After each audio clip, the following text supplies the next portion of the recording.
ரீசெண்டா தர்மஸ்தலா இன்சிடென்ட் வந்து என்ன ரொம்ப அதிகப்படியா சிந்திக்க வச்சுச்சு. அத்தனை பேரை வந்து புதைச்சிருக்காங்க over the period of time. Sexual assault அப்படிங்கிற மாதிரி நிறைய கேசஸ் இருக்கு. நிறைய கேசஸ்ல வந்து பாத்தீங்க அப்படின்னா துன்புறுத்தல்கள் இருக்கு. பிளண்ட் ஆப்ஜெக்டை யூஸ் பண்ணி துன்புறுத்தி இருக்காங்க. ஆசிட் மார்க்ஸ் இருந்திருக்கு இறந்தவர்கள் கிட்ட.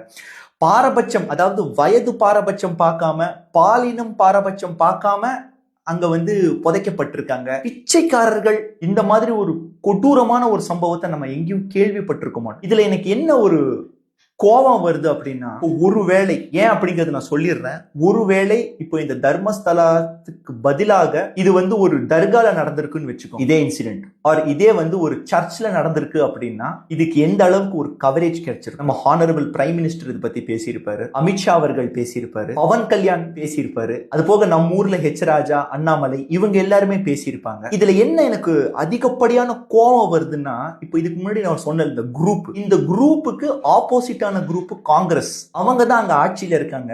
அவங்களே மௌனம் சாதிச்சுதான் இருக்காங்க. மீடியா யாருமே, மெயின் ஸ்ட்ரீம் மீடியா யாருமே பேசுறது இல்லை இதை பத்தி. இந்த இடத்துல சிந்திக்க வேண்டிய ஒரு விஷயம் என்னன்னா, ஒரு சாதாரண கிரிக்கெட் வீரர் சிக்ஸ் அடிச்சாலோ இல்ல ஒரு ஆக்டர் இறந்தாலோ கிடைக்கக்கூடிய அந்த ஒரு மீடியா கவரேஜ் இந்த ஈவெண்ட்டுக்கு கிடைக்கவே இல்லை.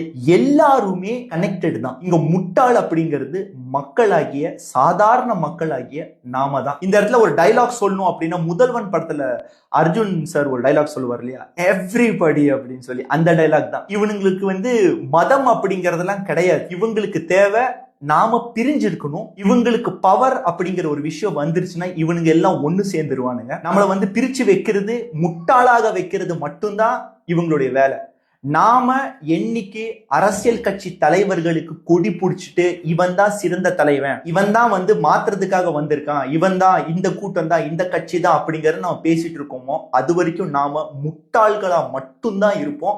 இந்த மாதிரி விஷயங்கள் நடந்துட்டே தான் இருக்கும். இந்த இடத்துல ஒரு விஷயம் கவனிச்சு பாருங்க. சோசியல் மீடியால கட்சிகளுக்கு சப்போர்ட் பண்ணி நிறைய பேர் சண்டை போட்டுட்டு இருப்பாங்க. கட்சிகளோட பெருமையை பேசுறதுக்காகவே நிறைய பேஜஸ் இருக்காங்க, நிறைய இன்ஃபுளுசர்ஸ். இவங்க நாமெல்லாம் இங்கேயே தானே இருக்கும். அந்த கட்சியோட தலைவர்களுடைய குழந்தைகளும் சரி இங்க இல்லையே, எல்லாருமே ஃபாரின்ல தானே படிச்சுட்டு இருக்காங்க. அப்ப இவனுங்களுக்கு ஒரு சட்டம், நமக்கு ஒரு சட்டமா? இதுல ஒரு வேடிக்கையான விஷயம் என்னன்னா, இன்னும் ஒரு 10 நாள் இதெல்லாம் மறந்துட்டு நம்ம வேலையை பார்க்க ஆரம்பிச்சு. ஃபைனலா சொல்லணும் அப்படின்னா, shame on our governments, shame on us who elected them.